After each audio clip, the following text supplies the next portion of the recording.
Let's see this question. The question is, the point of attachment of the stalk with the seed is option A hilum, option B micropyle, C tegmen and D plumule.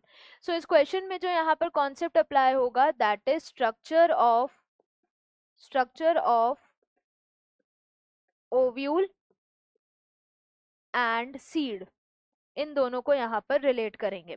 तो अगर हम बात करें fertilisation के बारे में, जब fertilisation होगा तो उसके बाद जो ओवरी है वो कन्वर्ट होती है फ्रूट में एंड जो ओव्यूल है वो कन्वर्ट होता है सीड में। तो ओव्यूल के जो भी स्ट्रक्चर्स होंगे उसको हम सीड में कंपेयर करना चाह रहे हैं।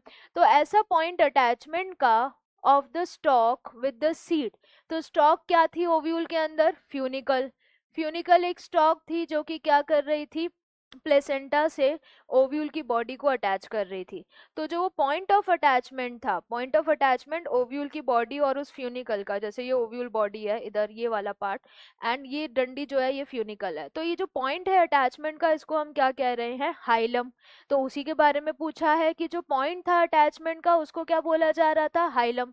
अब इस हाइलम को ओव्यूल में नहीं पूछा है, इस हाइलम को किस में पूछा है? सीड में पूछा है।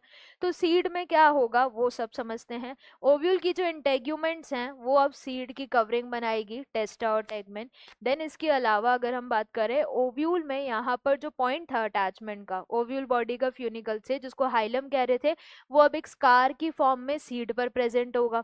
तो इसीलिए यहाँ पर पॉइंट ऑफ अटैचमेंट क्या है? वही हाइलम है। माइक्रोपाइल एक स्मॉल पोर की फॉर्म में प्रेजेंट होगा। टेस्टा आउटर लेयर हो जाएगी, टेगमेन इनर लेयर है जो इनर इंटेग्यूमेंट से बनी है। प्लिम्यूल वो पार्ट है जो आगे जाके शूट डेवलप करेगा। तो करेक्ट आंसर इज ऑप्शन